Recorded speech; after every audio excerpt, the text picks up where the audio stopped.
पसंद भी मेरी, इज्जत भी सबकी। आज घर में बहुत गहमा गहमी है, कारण अपने बेटे सजल की पसंद महिमा से मिलने हम सभी जा रहे हैं। काफ़ी दिनों से सभी टोकने लगे थे, कब ला रही हो सजल की दुल्हनिया। पूछ पूछ कर हम भी थक गए। छोटी बेटी रोली को भी भाई के पीछे लगा दिया था, कहीं कुछ पता तो चले, पर टाएं टाएं फुस। आखिर हम सब ने उसे डिनर के बाद घेरा और पकड़ कर बैठ गए। बता बेटा, कोई पसंद है तुम्हें या हम ही ढूंढें?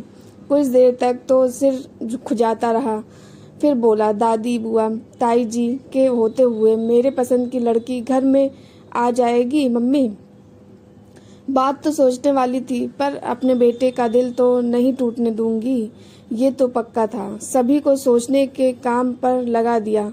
आखिर में बेटे ने ही बाजी मारी, बोला, मम्मी, जात से तो हम एक ही हैं, तो ये परेशानी तो सॉल्व हो गई। अब आगे का आप सोचो ना। सोचते सोचते अचानक दिमाग का बल्ब भक करके जल गया। मैंने कहा, अगर लव मैरिज को अरेंज में बदल दिया जाए तो कैसा रहे? ना किसी को शक होगा, ना किसी तरह की परेशानी।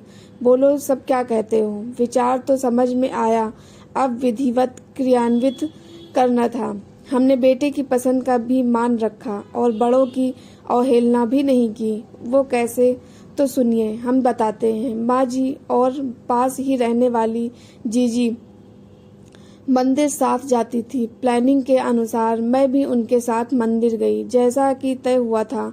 चलते चलते मुझे लड़खड़ाना था और महिमा को अचानक प्रकट होकर तुरंत मुझे थमाना था। मंदिर में प्रवेश करते ही महिमा मुझे दिख गई। सजल ने उसकी फोटो तो दिखा ही दी थी। जैसे ही हम मंदिर की ओर बढ़े, अचानक मैंने पैर मुड़ने का ड्रामा किया। एकाएक महिमा ने मुझे थामा। कनखियों से मैंने देखा, माँ जी और जीजी बहुत ध्यान से महिमा को ही देख रही थी। मैं मन ही मन मुस्कुरा पड़ी। मैंने थोड़ा तेज आवाज में महिमा से पूछा, बेटा, तुम्हारा नाम क्या है? महिमा ने आहिस्ते से पर स्पष्ट अपना नाम और सरनेम बताया। मैंने जानबूझकर कहा, अरे ये तो हमारी ही जाति की है। कितनी सुंदर है ना माँ जी? जीजी मेरे कहते ही माँ जी बोली, कहाँ रहती हो बेटी? पिताजी क्या करते हैं? धीरे धीरे माँ जी ने महिमा की कुंडली निकाल ली। फिर मुझसे बोली, बहू, महिमा का फ़ोन नंबर ले लो। मैंने एक पल की भी देरी ना की और नंबर का आदान प्रदान कर लिया। महिमा को और अपने प्लान को सफलतापूर्वक भली भांति होते देखकर मेरा तो खुशी से ठिकाना ना था। मन का मयूर नाच उठा। जाते जाते महिमा ने हम सभी के चरण स्पर्श करके 100% अंक पा लिए। माँ और जीजी तो भूल ही गई थी कि वो मंदिर में खड़ी हैं।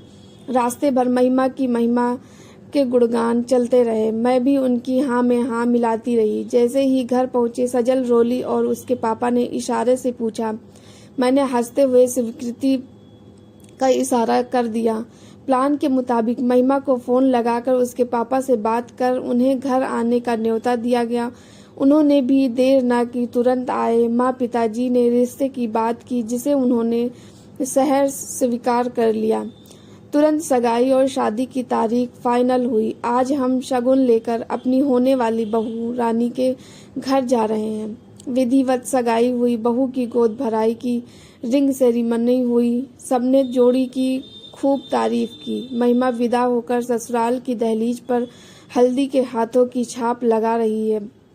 सजल की खुशी उसके चेहरे से टपकी पड़ रही है। रोली अपनी भाभी को बार बार प्यार कर रही है। पति देव भी अपने बेटे बहू को देखकर गदगद हुए जा रहे हैं। मुंह दिखाई की रस्म के समय सभी बहू की तारीफ के पुल बांध रहे हैं। माँ जी बहुत खुश होकर बोली, क्यों ना हो, सुंदर आखिर बहू है। किसकी पसंद की? सबने जोर से बोला, दादी की। और सब खिलखिलाकर हंस पड़े। मैंने देखा सजल और महिमा कृतज्ञता अर्पित करते हुए मुझे देख रहे थे। प्यार से मैंने दोनों का माथा चूम लिया।